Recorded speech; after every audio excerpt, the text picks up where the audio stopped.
Hi, if this is your first time here, I'm Souldapop, and welcome to the competitive strategy guide for speedrunning Lost Kingdoms 1. It's been over 2 years since my previous beginner's guide, so we're going to get in here and try to get a more comprehensive look at some of the best strats that we can use in the game.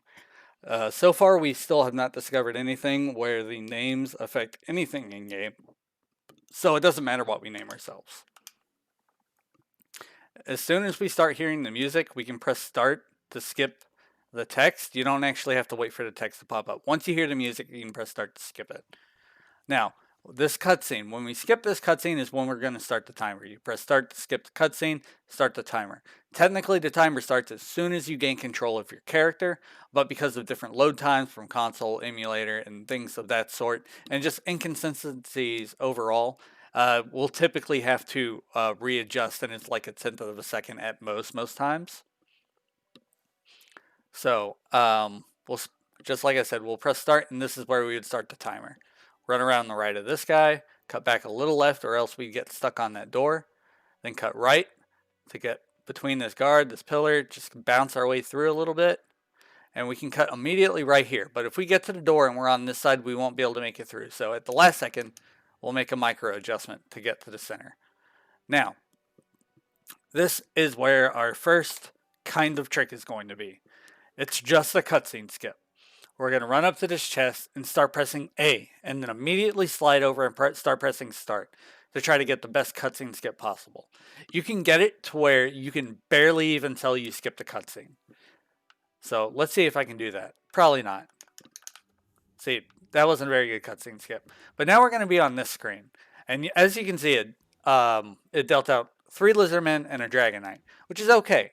But as soon as the 4th card is dealt out, you'll start pressing B to skip this dialog box. So we'll do that. We'll press B, and then we're just going to Lizardman this guy 3 times. Now, there are a few different strategies that we can use. One thing to note is whenever I start this fight, my starting hand will always be the same. So we'll go ahead and open chest, skip the cutscene again, and then skip this. Now, for most of the strats, we actually want to have 2 Lizardmen in our hand. However, there is one instance where we really don't. So what we're going to do is we're going to shuffle out this Lizardman and this Dragon Knight, and then immediately stop.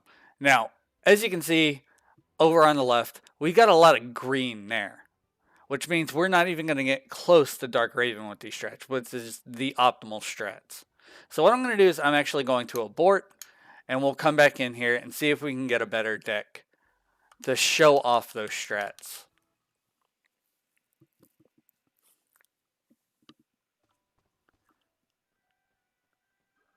Now, I'm not doing this as a recommendation to start over to get the right deck. Do not do that in a run.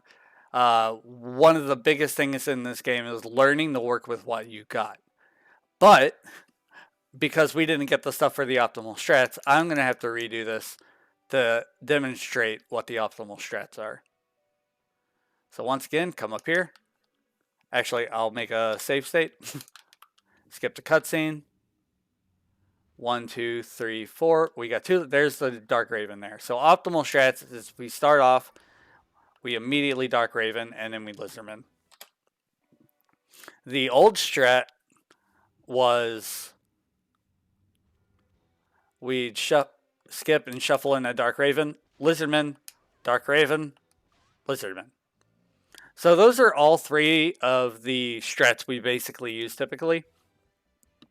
The most efficient of which is if you start off with the Dark Raven and a Lizardman, to Dark Raven, Lizardman, and between the Dark Raven and using the Lizardman, you shuffle in and try to get the second Lizardman.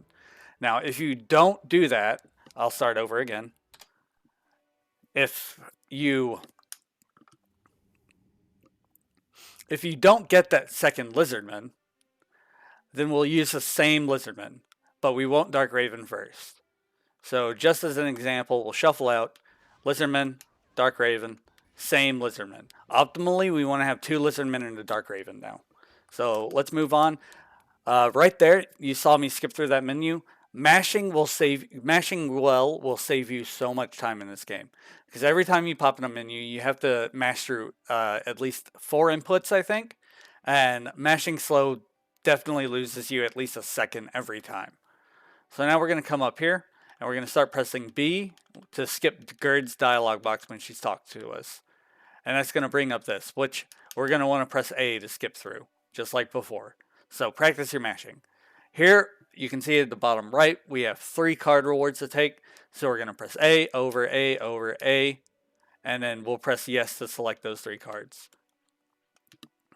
Now, it takes a little bit to get used to the rhythm, but so whenever you're first starting out, I actually recommend you sitting on the screen for a while and just practice going fast. That's decently fast. If you're just starting out and you're wanting to be competitive, that is totally fine. It's maybe half a second slower than doing it optimally. And we'll press start immediately to skip that. We won't even look at what our card rewards were. Once again, we're going to have to mash here. Ideally, you want to mash a lot faster than that. And that'll do it for part 1 of the new competitive strats for Lost Kingdoms 1 speedrunning. Thank you, and I'll be back soon with part 2.